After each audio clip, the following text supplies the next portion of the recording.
Name is Tanishka Girme और आज हम आ गए हैं साई पालकी निवारा जो है शिरडी में। हमारे पास है दीपक सर।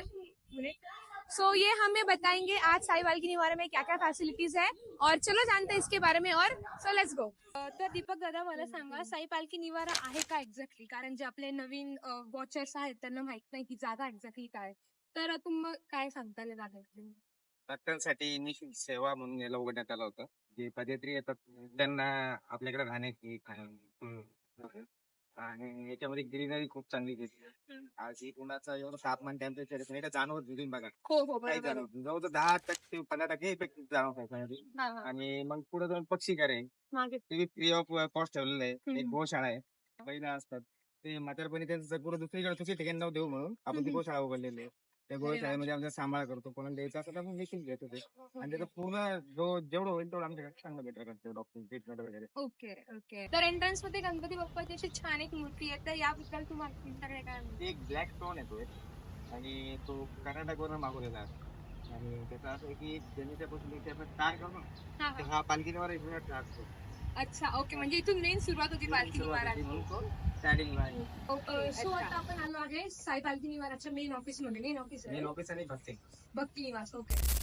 जो तुम्ही आता हॉल बघताय अशा प्रकारचे हॉल जो 5 ते 6 हॉल बनलेले आहेत भक्तांसाठी ते आपण निशुल्क देतो त्यांना राहण्यासाठी. आणि पुढे आमचा फ्रंट ऑफिस आहे तिथून त्यांच्यासाठी जी सोय आहे आमची ती पूर्ण सोय इथून ऑपरेट होती. चालेल. हे आमचे सिनियर आहे.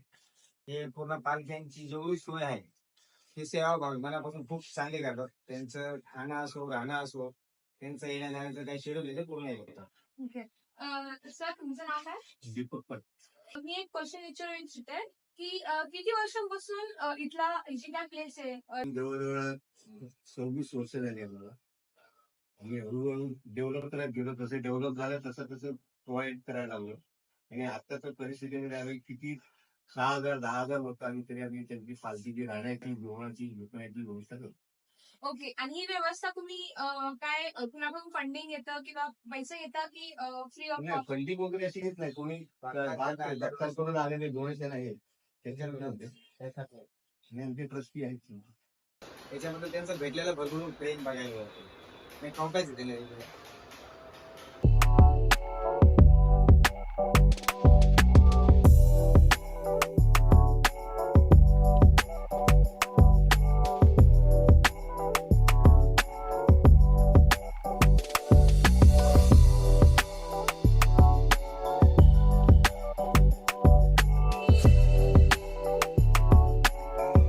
दादा आता तुम्ही सांगितलं की इथे भक्तांची भाविकांची लोकांची राहण्याची व्यवस्था असते, तर एक्झॅक्ट असं काउंट तुम्हाला अंदाजे सांगता येईल का की किती लोक इथे जेवू आता शकतात? जस्ट रामनवमी झाली आमच्याकडे उत्सव. हम्म. त्या उत्सवात कमीत कमी 40,000 लोक आले. हा, हा. त्यांना आपण जेवण दिलं सर्वांना आणि जवळजवळ 60 ते 70,000 लोक राहून गेले हम्म. एक आठवड्यामध्ये.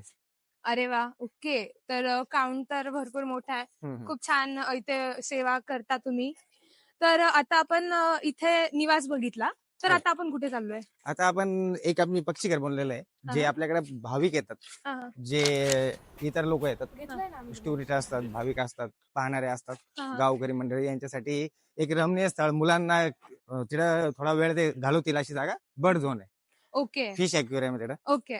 तर मग बेसिकली त्यांना एक रिलॅक्सेशन वगैरे, कारण Relaxation. दमून येतात हो हो लोक. हो. आणि मुलांसाठी भरभरून राहण्याची जागा आहे ती. ओके. एन्जॉय करतात मुलं खूप. हा, हा. तुम्ही बॅकग्राऊंडला बघू शकता दादा, हे बॅकग्राऊंडला काय ऍक्टिव्हिटीज चालू असतात इथे? ऍक्टिव्हिटी असं असतं की इथले जे गावकरी आहेत त्यांना त्यांचे जे विवाह आहे, काहींना जागा नसतात घरापुढं, तर ते विवाह वगैरे पण करू शकतात. अरे वा. बाहेरचे लोक पण करू शकतात. आपण त्याच्यासाठी पण एक पोर्शन ठरवलेलं आहे. आणि याच्यामधून तुम्ही काय कॉस्ट त्याच्यामधून जे थोडीफार जी बोनीफिट येतं त्याच्यामधून आपण निःशुल्क जेवण, राहण्याची व्यवस्था, खाण्याची व्यवस्था सर्व गोष्टी मेंटेन ठेवतो या. सो गाईज आपण आलोय इथे जिथे यांचं आहे साई पालखी निवाराचे जिथे बर्ड्स आहेत, तर इथे भारत माताचा मेन यांनी एक स्टॅच्यू टाइप बनवला आहे आर्ट.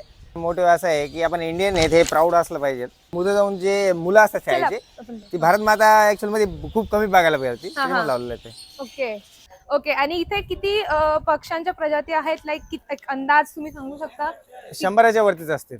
ओके. सर्व या इंडियाच्या बाहेरचे पक्षी आहे. हा हा. ओके. म्हणजे फॉरेनचे जे युजली आपल्या लोकल एरियामध्ये नाही मिळत, नाही मिळत ते इथे लोकांना बघण्याची संधी भेटते. आणि ती आपण मोफत ठेवलेली. मोफत ठेवली.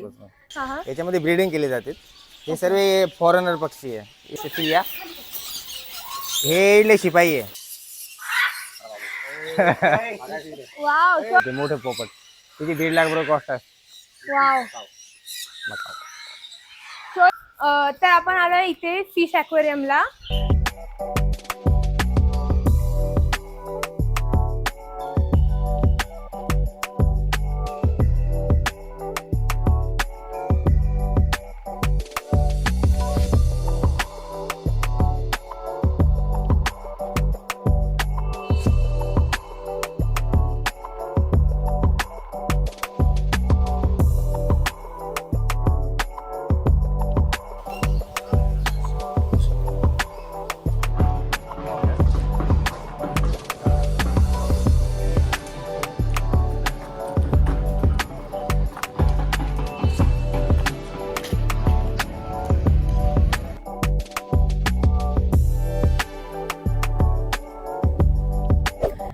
सो गाईज आता आपण आलोय गोशाळेमध्ये.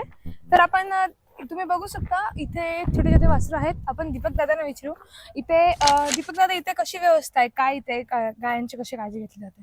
आपण ज्या गाय आहेत ह्या जवळचे जे गावकरी असतात ना त्यांच्याकडून आपण त्यांचं जेव्हा म्हातारपण येतं त्यांना दूध वगैरे नसतं किंवा त्यांना वासरं होत नाही अशा कंडिशनमध्ये गायला येतात. आपण सांगू पण करतात की चुकून ते चुकीच्या लोकांकडे नको जायला, की जसं कत्तलखाना वगैरे मध्ये नको जायला. तर त्याच्यामुळे आपण सांभाळतो त्यांचं शेवटपर्यंत जे काही लागेल त्यांना डॉक्टर ट्रीटमेंट असो, खाना असो, पिणं असो सर्व आपण खर्चाने करत असतो. अच्छा ओके. आणि इथे किमान किती गाय आहेत म्हणजे? आता आपल्याकडे जवळजवळ 70 गाय आहेत, अच्छा. वासरं वगैरे सर्व मिळून.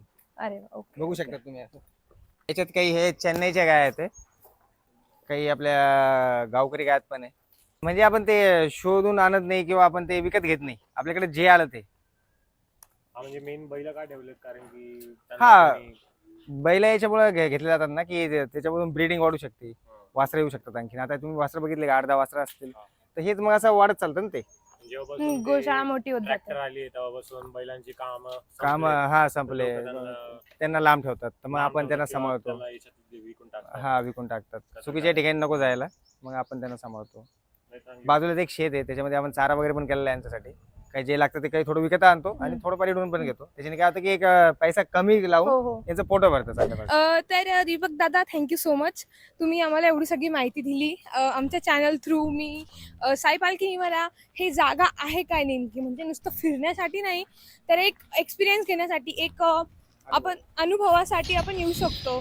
तर इथे सर्वात महत्त्वाची गोष्ट म्हणजे तुम्ही याला भेट घ्या, याला येऊन भेटा आमच्या साई पालखी निवाऱ्याला. खूप बघण्यासारखी जागा आहे, तुम्हाला आवडेल. आणि आता एवढी हीट आहे, आपली उष्णता आहे, त्या हिशोबाने खूप चांगलं आहे.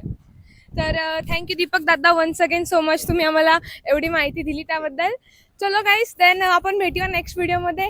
तोपर्यंत bye bye. Thank you. Om Sairam.